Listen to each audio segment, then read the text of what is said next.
Hello everyone, I hope you all are doing well and learning from my video. तो इस video में हम कुछ क्वेश्चन डिस्कस करेंगे फोरेंसिक एंथ्रोपोलॉजी एंड ओडोंटोलॉजी के। बट फर्स्ट ऑफ ऑल जो हमारी स्टार्टिंग है फोरेंसिक एंथ्रोपोलॉजी के हैं, जिसके हम 15 प्लस क्वेश्चन इस वीडियो में कवर अप करेंगे। ठीक है, then first question is forensic anthropology. Forensic anthropology क्या होती है? Field of applied in physical anthropology, specialisation in identification of human skeleton remain for legal purpose, specialization in identification of murder victim, age, sex and ethnicity, all of the above। तो इसका answer हमारा D होगा, all of the above होते हैं, क्योंकि physical जो हमारी anthropology होती है अप्लाइड उसका भी पार्ट है। इससे स्पेशलाइजेशन होते हैं, जो ह्यूमन स्केलेटन होते हैं, रिमेन्स होते हैं, किसके लिए? लीगल पर्पस के लिए। हमारे फोरेंसिक जहाँ ऐड हो जाता है वहाँ लीगल पर्पस ऑटोमेटिक आ जाता है। Specialisation in identification of murder victim, age, sex, इन सब के लिए होता है। ठीक है, अब second identification mean to determine the. अब आइडेंटिफिकेशन का क्या मतलब होता है? फोरेंसिक आइडेंटिफिकेशन क्या निकालना है? एज ऑफ पर्सन निकालना है, सेक्स ऑफ पर्सन निकालना है, हाइट ऑफ पर्सन निकालना है, या ऑल ऑफ द अबव। तो हमारा अगर हम इसकी बात करेंगे तो एज ऑफ पर्सन, आइडेंटिफिकेशन हम आइडेंटिफाई कर रहे हैं एज ऑफ पर्सन। सेक्स तो ऑब्वियस है, जो एंथ्रोपोलॉजी है वो उनसे आता है। एंड हाइट ऑफ पर्सन, अगर कोई बोन का पार्ट वगैरह हमें मिल जाता है, एस्टिमेट करते हैं हम हाइट को, तो इसके ऑल ऑफ द अबव हमारा आंसर होगा। Which of the following is the main part of corpus density? अब corpus density and modus operandi, ये हमारे दो टर्म होती है। मोडस ऑपरेंडाई जो आपने जब फोरेंसिक में एडमिशन लिया होगा उस टाइम पे ये दो टर्मिनोलॉजी देख ली होंगी। तो मोडस ऑपरेंडाई और corpus density, modus operandi the way that person is committing a crime. ठीक है, उसका एक कोई पैटर्न होगा, वो हमारी मोडस ऑपरेंडाई होते हैं। और कॉर्पस डेंसिटी हमारे जो body of the crime scene होते हैं। ठीक है, तो इसमें क्या है? Identification of the dead body, क्या हम आइडेंटिफिकेशन करते हैं डेड बॉडी की? Identification of the weapon of offence, कौन सा वेपन यूज हुआ है, या आइडेंटिफिकेशन ऑफ क्लॉथिंग, या ऑल ऑफ द अबव। तो इसका हमारा जो पर्टिकुलरली ठीक आंसर है कॉर्पस जो है body of the crime. Body में हमारी डेड बॉडी भी आ जाती है पूरी क्राइम सीन की, आइडेंटिफिकेशन वेपन का भी आ जाता है, और क्लॉथिंग वगैरह का। तो इसका ऑल ऑफ द अबव हमारा होगा कि हम सारी चीज़ें यहाँ पे करते हैं। ठीक है, अब हम नीचे के क्वेश्चन बाद में करेंगे, अभी हम 6 क्वेश्चन करते हैं पहले। विच of the following can not be identification from a human school? Human school का कौन सा आइडेंटिफिकेशन नहीं होता हमारा? तो इसका हमारा होता है फेस, रेस, हाइट और स्टेचर, या sex. Following can not be identify from a human school. Human school से, सिर्फ स्कल की यहाँ पे बात हो रही है, जो ऊपर का ये स्कल होता है डरावना सा, इसकी हमारी बात हो रही है। इससे क्या आप रेस निकाल सकते हो, सेक्स भी निकाल सकते हो, फेस भी निकाल सकते हो। एंथ्रोपोलॉजी से क्या होता है? फेस से हम रिकॉग्निशन कर लेते हैं, रेस भी निकाल लेंगे, सेक्स। पर हाइट और स्टेचर, जो हाइट होती है वो हम सिर्फ स्कल से नहीं निकाल सकते, उसके लिए हमें अदर बोन भी, लॉन्ग बोन भी चाहिए, काफ़ी चाहिए चीज़ें चाहिए होती है, जब भी हम हाइट एंड स्टेचर निकालते हैं। ठीक है, अब हमारा विच of the following study is not include in anthropology? Anthropology में कौन सी स्टडी हमारी इंक्लूड नहीं होती? एंथ्रोपोलॉजी में हमारी था how human vary biologically, why contemporary people have different culture, when human first appeared on earth, how insect culture vary biologically. यहाँ पे है स्टडीज नॉट इंक्लूड। एंथ्रोपोलॉजी में क्या नहीं होती यहाँ पे हमारी? देखो, ह्यूमन वेरी बायोलॉजिकली ये तो हम बात करते हैं, एंथ्रोपोलॉजी की हाँ जनरेशन टू जनरेशन भी बात करते हैं। Contemporary people have different culture, ये भी हमारी एंथ्रोपोलॉजी का पार्ट है। जो ह्यूमन फर्स्ट अफेयर हुआ है एंथ्रोपोलॉजी में, जैसे हम पढ़ते हैं कि हाँ पहले हमारे एंसेस्टर ये थे, उसके बाद हम ह्यूमन बने, कैसे बने, कैसे हमारा ये पूरा स्ट्रक्चर है। How insect culture very biology, अब इंसेक्ट तो एंटामोलॉजी में पढ़ते हो ना, तो ये एंटामोलॉजी का पार्ट है। ठीक है, एंटामोलॉजी। ठीक है, अब हमारी हम करेंगे, एक सेकेंड,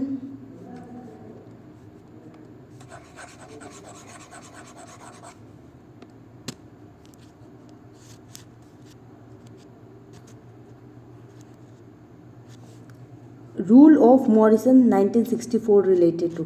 ये मॉरिसन के रूल की हम यहाँ पे बात कर रहे हैं, ये हमारा कब से रिलेटेड है? जो रूल ऑफ मॉरिसन 1964 है हमारा, ये सेक्स एस्टिमेशन से, एज एस्टिमेशन से, स्टेचर या रेस एस्टिमेशन, ये हमारा होता है एज एस्टिमेशन। ये आपको याद रखना है। जो मॉरिसन के रूल आते हैं वो हमारे एज एस्टिमेशन के लिए होते हैं। What can be used in making an identification of disease? हम क्या करेंगे आइडेंटिफिकेशन ऑफ डिजीज़ के आइडेंटिफिकेशन करने के लिए? फर्स्ट ये देखो, what can be use in making an identification of disease, disease की बात हो रही है, डेड बॉडी जो मर चुका है, ठीक है। डिजीज इंडिविजुअल, हम क्या फिंगरप्रिंट देखते हैं उसकी, ए डेंटल एग्जामिनेशन, फेशियल रिकन्स्ट्रक्शन या ऑल ऑफ द अबव, हम सारी चीज़ें करते हैं। ये क्या चीज़ करते हैं, जो डेड बॉडी होते हैं, तो डेड बॉडी के हम ट्राई करते हैं, फिंगरप्रिंट भी देख लेते हैं, और हमारा डेंटल एग्जामिनेशन, फेशियल, हम तीनों की तीनों चीज़ें देखते हैं, तो इसका भी आंसर हमारा ऑल ऑफ द अबव होगा, ठीक है। अब हाँ, which of the following information can be use in discrimination a human bone with a non human bone, हमारी यहाँ पे बात हो रही है ह्यूमन को नॉन ह्यूमन से हम कैसे वो डिस्क्रिमिनेशन करेंगे, ठीक है। तो एजिंग डिफरेंस, हिस्टोलॉजिकल स्ट्रक्चर, जो हाँ आर्किटेक्चरल डिफरेंस होता है उसके थ्रू, या फिर हम करते हैं ऑल ऑफ द।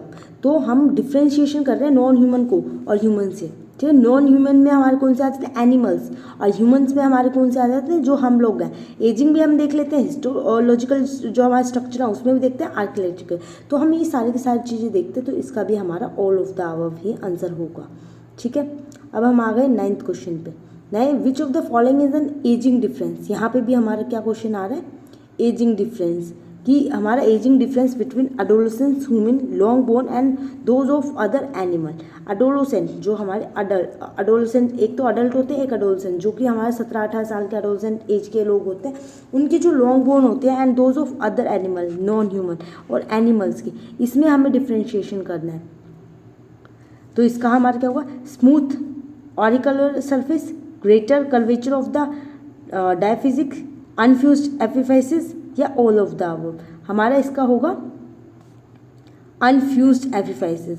एपिफाइसिस हमारी बोन होती है, ठीक है, ये अनफ्यूज होती है, जो कि हमारी अडोलेसेंस में होती है, और जो अडल्ट हो जाते हैं उसके अंदर फ्यूज हो जाती है, ठीक है। बट ये नॉन ह्यूमन से कंपेयर कर रहे हैं, तो यही हमारा इसका आंसर होगा, ठीक है। इसके बाद जो हमारा आएगा इंटर मेम्ब्रेल, जो मेम्ब्रल इंडेक्स होता है, ठीक है, जो हमारा इंटर मेम्ब्रल इंडेक्स होता है,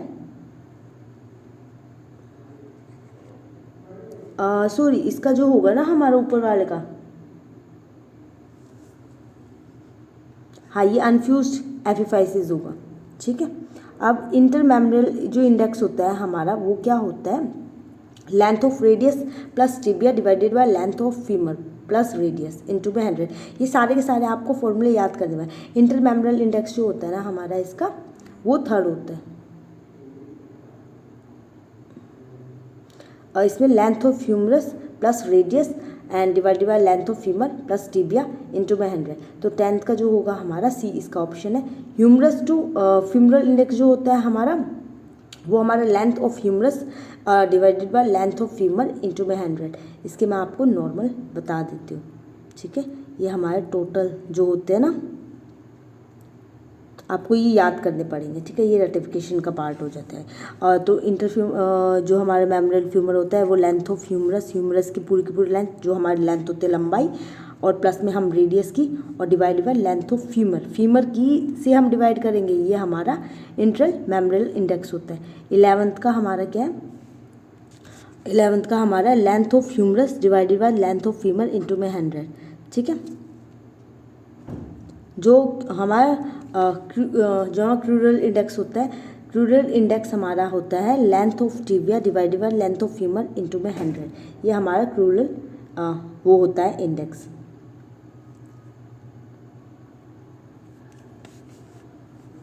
ठीक है। इसका हमारा डी है। और हमारा ब्रैकियल इंडेक्स जो होता है, ब्रैकियल इंडेक्स हमारा होता है length of radius divided by length of humerus into में 100। ये हमारा ब्रैकियल इंडेक्स होता है। अब हमारा थोड़े लॉजिक वाले क्वेश्चन आ जाएंगे। If you know what to look for, you can tell a male from a female skeleton, which of the following statement is not true। पता है ये क्या कह रहा है, if you know what to look for, आप क्या देख रहे हो, you can tell a male from a female skeleton, इसमें से कौन सी स्टेटमेंट इसके लिए सही होगी, क्या सेट आपके लिए यहाँ पे बैठ रहा है। The female pelvis is usually deeper than the male pelvis। इसने बोला है if you know what to look for, you can tell a male from a female skeleton, you can tell a male from a female, हम female skeleton वो है, which of the following statement is not true. तो the male skull is usually larger than the female skull, the female pelvis is usually deeper than the male, female के अंदर pelvis होती नहीं है first of all, आपको सबको ही पता है। The female chin is usually more rounded than the male chin. तो इसमें अगर मैं आपको बताऊं, हम थोड़ा सा पढ़ ही लेते हैं यहाँ पे। जो हमारी एक तो फीमेल में पेल्विस होता नहीं है, ठीक है, दूसरा हमारा मेल स्कल होता है वो हमारा लार्ज होता है एज कम्पेयर टू फीमेल, ये स्टेटमेंट बिल्कुल है। The female chin is usually more round, जो फीमेल की होती है राउंड होते हैं देन अ मेल चिन, मेल की जो होती है थोड़ी वी शेप होती है, ठीक है। The male skull has a more prominent, जो स्कल होता है प्रोमिनेंट होता है फीमेल का एज कम्पेयर टू, क्योंकि हम प्रोमिनेंट कहते हैं, माथा भी हमारा मेल का प्रोमिनेंट होता है, फीमेल का नहीं होता, लेस प्रोमिनेंट होता है। नोज़ भी जो मेल की होती है बहुत शार्प होती है, पहनी होती है, फीमेल की हमारी वाइडर होती है। तो इसमें ये स्टेटमेंट हमारी गलत है, तो इसका आंसर हमारा ए करेक्ट है। Forensic odontology, odontology the study of teeth, odontology की बात है यहाँ पे, जो हम स्टडी ऑफ टीथ की करते हैं। When all skeleton are found the teeth are an important source of information, in such cases which of the following statement is true. जब फॉरेंसिक ओडेंटोलॉजी होते हैं वो टीथ की स्टडी करते हैं, एंड व्हेन जब स्केलेटन ओल्ड हो जाता है are found the teeth are an important source, क्या ये इंपॉर्टेंट होता है? जब भी हमें टीथ वगैरह हमें क्राइम सीन पे मिलता है, this is very important source और नॉट अ इंपॉर्टेंट सोर्स, इसकी यहाँ पे बात कर रहे हैं। तो teeth can indicate a person occupation and ethnic background, हाँ ऑक्यूपेशन वगैरह अगर कोई, अब देखो इसमें थोड़ा सा लॉजिक सोचना पड़ेगा आप लोगों को, यहाँ हम ऑक्यूपेशन की बात कर रहे हैं। टीथ क्या इंडिकेट करता है? पर्सन का ऑक्यूपेशन एंड एथिंग। अगर आपको पता है केबल वगैरह में कोई काम कर रहा होगा तो वो दांत से केबल तोड़ता होगा, तो उसके वो शार्प वगैरह आपको देखने को मिल जाते हैं, ठीक है। Teeth are a good source of DNA for forensic, क्या टीथ हमारा गुड सोर्स होता है फॉरेंसिक एनालिसिस के लिए? बताओ क्या हम टीथ से क्या good source of DNA forensic analysis, या forensic scientist can usually victim age by their teeth, क्या ये जो फॉरेंसिक साइंटिस्ट होते हैं वो usually tells the victim age by, क्या एज बता देते हैं? हाँ ऑब्वियसली ये एज भी बताते हैं। गुड सोर्स होता है डीएनए का फॉरेंसिक एनालिसिस का, और इंडिकेट करता है पर्सन के एथनिक बैकग्राउंड को। तो ऑल ऑफ द दिस हम चेक कर सकते हैं किससे? जब भी हम फॉरेंसिक ओडोंटोलॉजी को यूज़ करते हैं किसी के पर्सन के टीथ के लिए, ठीक है। अब यहाँ पे बात करते हैं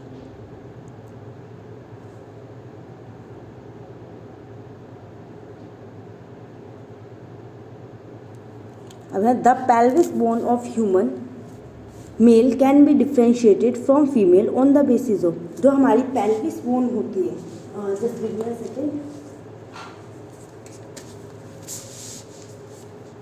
एंड दोस्तों आप मेरी वीडियो जब भी देखते हो, आप कभी भी देखते हो, then please give me a 1 like, क्योंकि आप एक लाइक अगर वीडियो पे करते हो तो वो ज़्यादा लोगों को व्यू करवाई जाती है, क्योंकि देखने का ज़्यादा मैटर नहीं होता, आपका एक लाइक पता नहीं वीडियो को कहाँ से कहाँ पहुँचा सकता है। तो प्लीज़ लाइक दिया करो मेरी वीडियोस पे, ठीक है।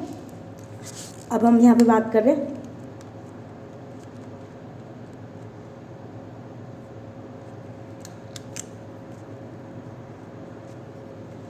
The pelvis bone of human male can be differentiate from female, female के और मेल को हम पेल्विस को कैसे हम डिफ्रेंशिएट कर सकते हैं, ठीक है। शेप एंड साइज, क्या हम शेप एंड साइज से कर सकते हैं? Presence of ilium, absence of pubic arch और ऑल ऑफ द अबव। हम प्रेजेंस ऑफ इलियम दोनों के अंदर प्रेजेंट होता है, ये हमारा ज़्यादा इससे डिफ्रेंशिएट नहीं कर पाओगे। एब्सेंस ऑफ प्यूबिक आर्च, नहीं एब्सेंट तो नहीं होती प्यूबिक आर्च, एक में शार्प दिख जाते, प्रोमिनेंट दिख जाते, एक में कुछ ब्रॉड दिख सकते हैं। तो हम शेप एंड साइज से ही बता सकते हैं, क्योंकि मेल का थोड़ा सा ब्रॉड होता है, ठीक है ना, अंदर जो सेंटर में होता है, और फीमेल का आपको पता है मेल का बहुत नैरो होता है, फीमेल का बड़ा बोल्ड होता है, क्योंकि रीज़न तुम्हें पता ही है कि हाँ प्रेगनेंसी के टाइम पे बेबी बोर्न करता है तो इसलिए वो ज़्यादा ब्रॉड होता है, यू शेप टाइप का होता है, और मेल का हमारा वी शेप का होता है, ठीक है। Which of the following marks can help in mass disaster victim identification? Mass disaster हुआ है, मास डिजास्टर में कैसे बता सकते हो? स्कार से बता सकते हो, बर्थ मार्क से बता सकते हो, टैटू मार्क से बता सकते हो, या ऑल ऑफ द। अब मास डिजास्टर हुआ है तो स्कार्स बॉडी के ऊपर देख सकते हो, हाँ किसी पर्सन की कैसे, बर्थ मार्क से ही बता सकते हो, टूथ जो हमारे टैटू मार्क होते हैं, टैटू मार्क से भी आइडेंटिफिकेशन हो जाते हैं। तो इसका जो हमारा है ये सारे के सारे इसके ऑप्शन बिल्कुल करेक्ट है, ऑल ऑफ द अबव, ठीक है। ये यहाँ मार्क नहीं हो रहा, आई डोंट नो, इसका आंसर हमारा डी करेक्ट है। अब इसके बाद हमारा शार्प जो हमारा गोनियल एंगल ऑफ जो इज़ अ करेक्टरिस्टिक ऑफ, जो हमारा शार्प गोनियल एंगल, यहाँ हमारा जो हमारे स्पीशीज़ होती हैं कोजियन होंगी, मोंगलाइन हो गई, निग्रोइड हो गई, हमारी ये 3 होती है एज अ फोरेंसिकली हमें जो पढ़नी है, कॉकेशियन, मोंगलॉइड एंड निग्रोइड। ये जो निग्रोइड होते हैं जो हमारे ब्लैक पीपल होते हैं, मोंगलॉइड जो होते हैं जो हम लोग हैं, कॉकेशियन जो होते हैं जो वाइट लोग होते हैं। तो ये हमारे 3 आपको स्पीशीज़ पढ़ने हैं। तो ये इसके अंदर क्या है, शार्प गोनियल एंगल, जो हमारा शार्प गोनियल एंगल होता है जो बहुत ज़्यादा शार्प होते हैं, ये आपको कहाँ किसके अंदर देखने को मिलती है, ठीक है। ये आपको एशियन में देखने को मिलती है, अफ्रीकन, कॉकेशियन और ऑस्ट्रेलियन। ऑस्ट्रेलियन तो आप पहले से हटा दो क्योंकि हमें अफ्रीकन, एशियन और कॉकेशियन पढ़ना है। एशियन जो हमारे मोंगलॉइड हो जाते हैं वो हो गए। तो एशियन के अंदर आपको शार्प गोनियल एंगल देखने को मिलता है, ठीक है।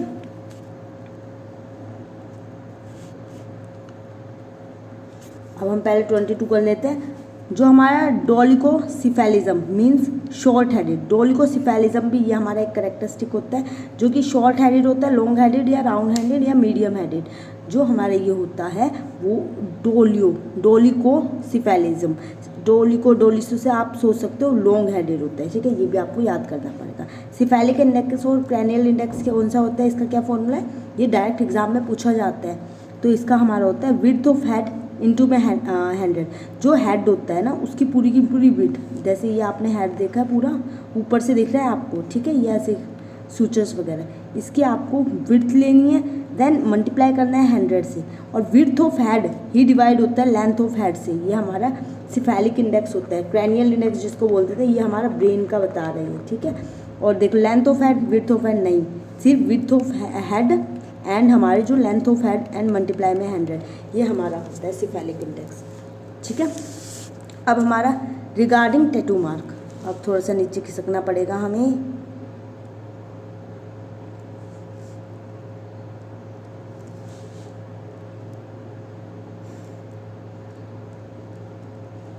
अब रिगार्डिंग टैटू मार्क, जो हमारे टैटू मार्क होते हैं, ठीक है, ये क्या कहते हैं, फॉर्म ऑफ अ मोल और पैटर्न। क्या ये मोल और किसी पैटर्न से बने हुए होते हैं,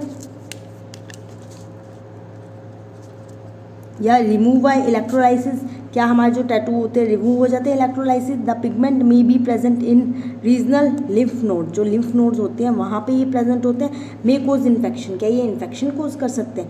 ये हमारे पिगमेंट में भी present in regional lymph node, ये लिम्फ नोड पे रीजनल लिम्फ नोड एक पिगमेंटेशन प्रेजेंट करते हैं जब भी हमारे टूथ मार्क जो हमारे टैटू मार्क होते हैं वो बनते हैं। A person with fair and white complexion and blond hair, यहाँ पे क्या है, fair and white complexion and blond hair में belong to which one. Fair की बात हो रही है, तो अब फेयर किस में होगा, हमारा मोंगलॉइड, कॉस्क्वाइड, निग्रोइड और ऑस्ट्रियन। निग्रोइड मैंने कहा है हमारे जो ब्लैक पीपल होते हैं, ठीक है। मोंगलॉइड जो हमारे होते हैं बीच के, यहाँ पे फेयर बहुत ज़्यादा जो गोरा लोग होते हैं जिनके ब्लॉन्ड हेयर होते हैं वो कॉस्क्वाइड होते हैं जो कि गोरे लोग होते हैं हमारे। अब हमारे यहाँ पे 19 क्वेश्चन करते हैं। जो हमारे charting of left lower canine is old, ठीक है, इन चार्टिंग ऑफ लेफ्ट। अब यहाँ पे टूथ की बात हो रही है, टूथ भी तो हमारा पार्ट होता है ना, कैनाइन टिथ होता है, आपको पता है कैनाइन होता है, मोलर होते हैं, हमारे ऐसे होते हैं। इंसीजर हमारे साइड में, फिर कैनाइन, फिर मोलर और फिर प्री मोलर। पहले हमारे प्री मोलर होते हैं, फिर हमारे लास्ट में मोलर होते हैं। ये हमारे 4 तरह के टिथ होते हैं। अगर नॉर्मली एग्जाम में आपसे पूछा जाए ना तो हमारे नॉर्मल 28 होते हैं, ठीक है। जो हमारे 25 साल तक की उम्र के लोग होते हैं उनके 28 टिथ होते हैं, उसके हिसाब से आप कर लीजिए, 32 नहीं होंगे। जो हमारे 25 से अबव हो जाते हैं उनके आप 32 ही लगाओ कि हाँ 32 टिथ होते हैं। और जो हमारे बच्चे होते हैं, छोटे बच्चे होते हैं, उनके आपके 20 टिथ होते हैं, ठीक है। ये आप याद रखना, ऐसे क्वेश्चन पूछ लेते हैं, ठीक है। अब charting of left lower canine is old, क्या इसमें से सारी है, कौन सा नहीं है यहाँ पे। 43 इन मॉडिफाई एफडीआई, 33 इन एफडीआई, ये आपको याद करना पड़ेगा। 20 इन पाल्मर नोटेशन, ये 22 इन पाल्मर नोटेशन हमारा नहीं होता, ये हमारा -3, 33 और 43 ये सारे के सारे होते हैं। तो इसका आंसर हमारा डी करेक्ट है।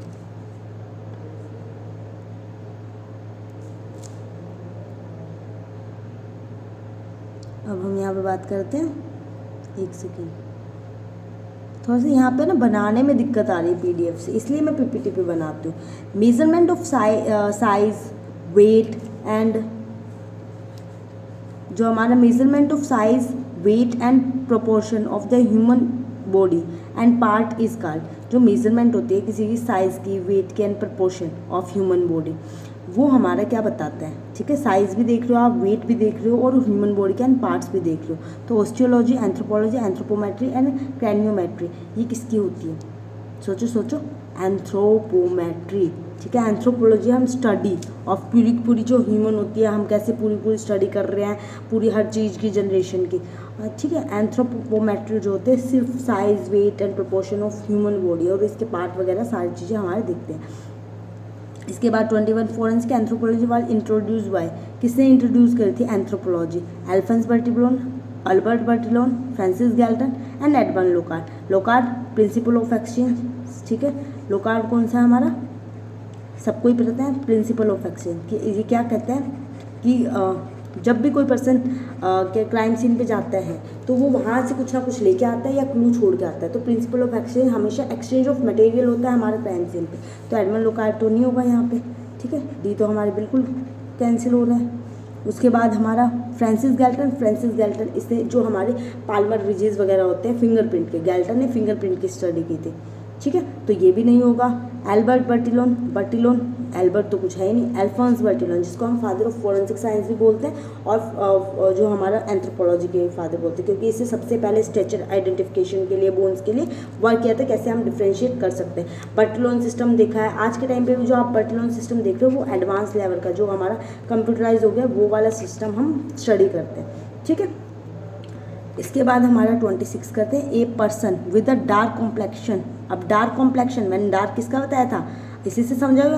बक्कल्ड हेयर, बक्कल में belong to which of the races? कॉस्क्वायर तो गोरे होते हैं, मोंगोलाइड हम लोग हो गए, निग्रोइड और ऑस्ट्रेलियन तो हटा ही दो बिल्कुल ही, है ना। तो इसका निग्रोइड होता है, ये मैंने आपको स्टार्टिंग में ही बता दिया था। सी इसका हमारा आंसर है।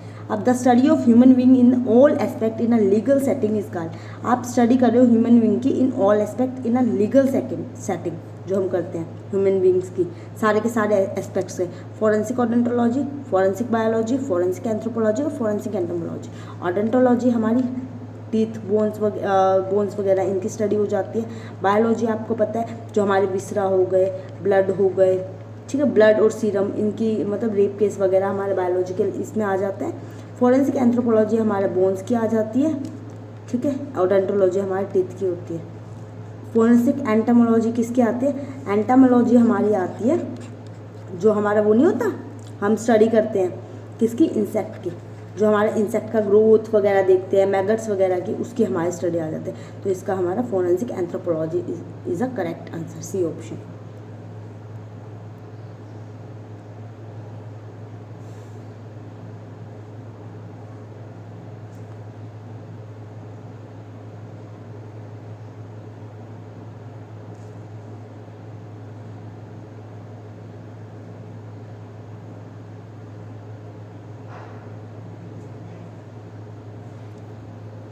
थोड़ा सा है ना, थोड़ा सा इशू हो रहा है, प्लीज़ आप लोग कोऑपरेट कर लेना।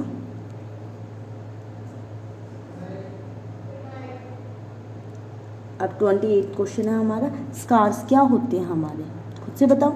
स्कार्स में हेल्प इन आइडेंटिफिकेशन, क्या स्कार्स आइडेंटिफिकेशन के लिए हेल्प करते हैं? इरेगुलर स्कार रिजल्ट फ्रॉम लैक्रेशन, क्या जो इरेगुलर स्कार्स आते हैं लैक्रेशन की वजह से आते हैं? On the neck and breast indicates suicidal attempt, क्या नेक और ब्रेस्ट पे अगर आ रहे हैं तो सुसाइडल आते हैं? Fresh scar are red and tender, जो फ्रेश होते हैं वो रेड होते हैं, टेंडर होते हैं थोड़े से वैसे, उस पर थोड़ी बहुत वो स्कार जम जाता है, फ्रेश स्कार्स। देखो क्या क्वेश्चन है ना। अब देखो, may help in identify, scars हमारे हेल्प करते हैं, किस चीज़ में हेल्प कर रहे हैं ये हमारे, बताओ आप लोग बताओ, क्या किसी चीज़ में हेल्प करते हैं आइडेंटिफिकेशन? कुछ नहीं करते, सिर्फ ये हमारे बताते हैं कितने टाइम पहले ये स्कार आया होगा, उस टाइम पे लड़ाई के टाइम पे, या ओल्ड है या किस रीज़न से आया, ये चीज़ बताते हैं। इरेगुलर स्कार रिजल्ट फ्रॉम लैक्रेशन, लैक्रेशन क्या होता है? लैक्रेशन जो होता है जब कोई इंसान फांसी पे चढ़ता है, हैंगिंग के जो केसेस आते हैं उसमें जो लैक्रेशन हमारा मार्क बनेगा गले पे, ठीक है, वो जो लैक्रेशन मार्क आता है किसी भी उससे हमारे जो हमारी रस्सी वगैरह लिए वो हमारे लैक्रेशन होते हैं, इरेगुलर नहीं होते, ये बिल्कुल प्रोमिनेंट होते हैं। On the neck and wrist indicate suicidal attempt, क्या नेक पे और रिस्ट पे है तो क्या हमारा सुसाइडल अटैम्प्ट बताएगा? नेक और रिस्ट है, रिस्ट पे हमारे देखो अगर नेक पे है और रिस्ट पे हाथों पे तो हम बचने की कोशिश करते हैं ना, कोई हमें मार रहा है, तो ये भी नहीं होगा। Fresh scar are red and tender, क्या फ्रेश स्कार होते हैं, क्या रेड एंड टेंडर होते हैं? हाँ ऑब्वियसली रेड एंड टेंडर ही होते हैं। इसका आंसर जो है हमारा डी बिल्कुल करेक्ट है। ठीक है, अब हमारा a person with a long beard and skull cap is likely to be. जो हमारे पर्सन होते हैं, आपको नॉर्मल मुस्लिम मेल है, जोरोस्ट्रियन मेल है, हिंदू मेल है, बुद्धिस्ट मेल है। Long beard and skull cap, skull के ऊपर कैप पहन रखे हैं तो मुस्लिम हो गए। इसको तो आप इजीली आइडेंटिफाई कर सकते हैं। ठीक है, osteoblast becomes dash when they get surrounded by matrix they secrets. आप ये बताओ, खुद से बताओ।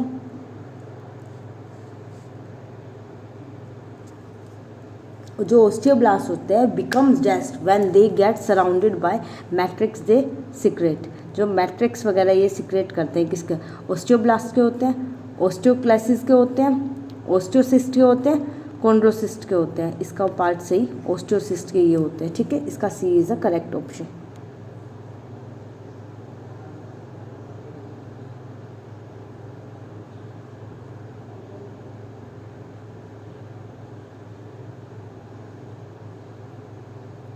अब हमारा 13th क्वेश्चन आप इतने देखो।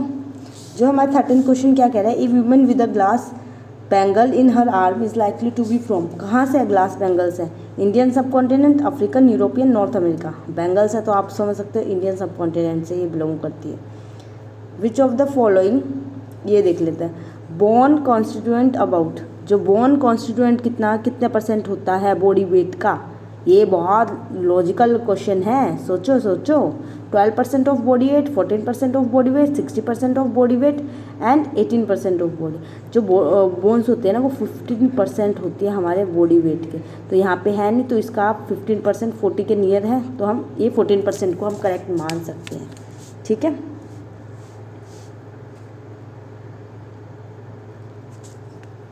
अब स्केलेटल मसल कंसिस्ट अबाउट, जो स्केलेटल मसल्स होती है वो क्या कंसिस्ट करती है?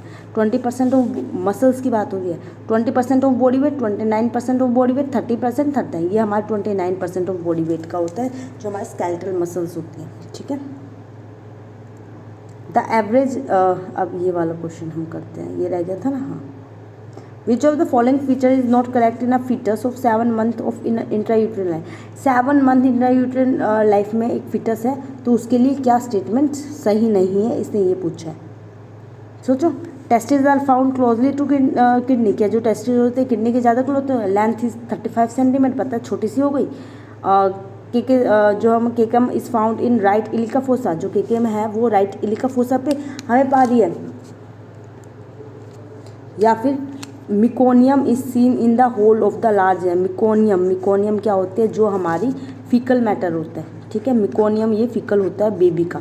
तो ये फीकल की तो बात ही नहीं क्योंकि इंट्रायूट्रिन है। लेंथ हम नहीं बता सकते, ये 35 centimetre. Testes are found close to kidney के क्लोज नहीं होती, वो नॉर्मल होती है। Caecum is found in the right iliac fossa, ये हमारी बिल्कुल करेक्ट है। इसका हमारा सी ऑप्शन करेक्ट है। Absence of third molar tooth indicate that the person is definitely under the age of. अगर थर्ड मोलर नहीं है, थर्ड मोलर में कह रहे हो 25 साल के आसपास आता है, जो हमारे कहते हैं अकल झाड़ जो हमारी आती है। ठीक है, थर्ड मोलर उसकी हमारी यहाँ बात हो रही है।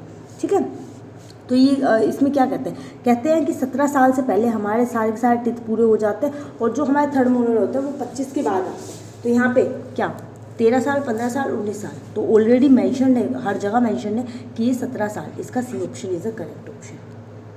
ठीक है, the average length of full term, जो हमारा न्यू बोर्न होता है, क्या उसकी क्या एवरेज लेंथ होगी? Average length of a full term newborn, full term जो न्यू बोर्न होता है उसकी एवरेज लेंथ कितनी होती है?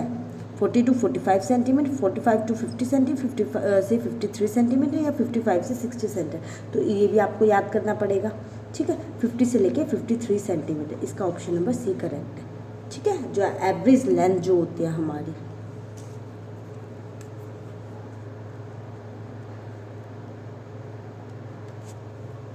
अब इसके बाद bones originated from secretion of cell. जो बोन्स होते हैं वो ओरिजिनेट हो रहे हैं सिक्रेशन ऑफ सेल, सेल के सिक्रेशन से।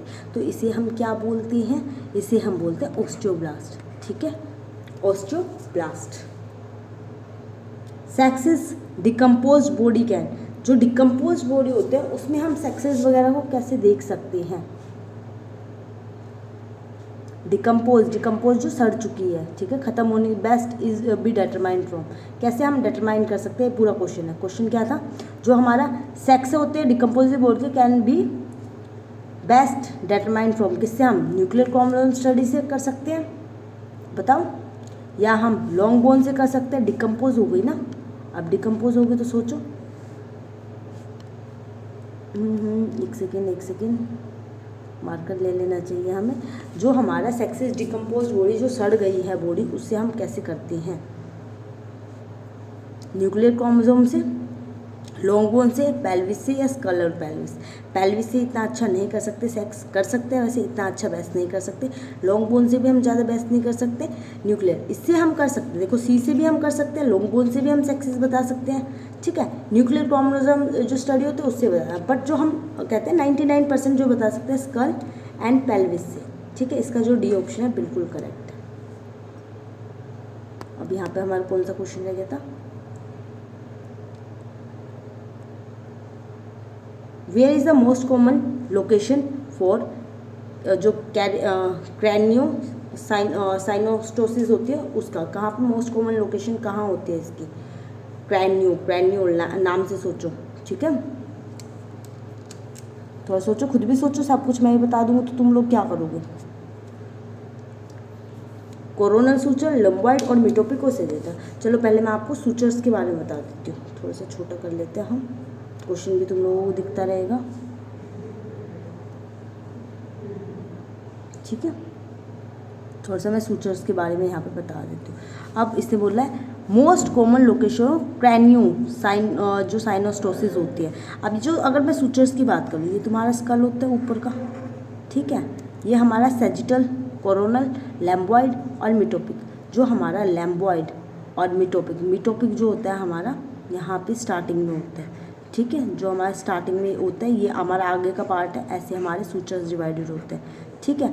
ये हमारे मिटोपिक सूचर होते हैं, ये हमारा कोरोनल होता है, ठीक है, ये हमारा सेजिटल बीच में होता है, फिर हमारा लैम्बॉइड सूचर होता है। अब इसने क्रैनियो बोला है, ठीक है,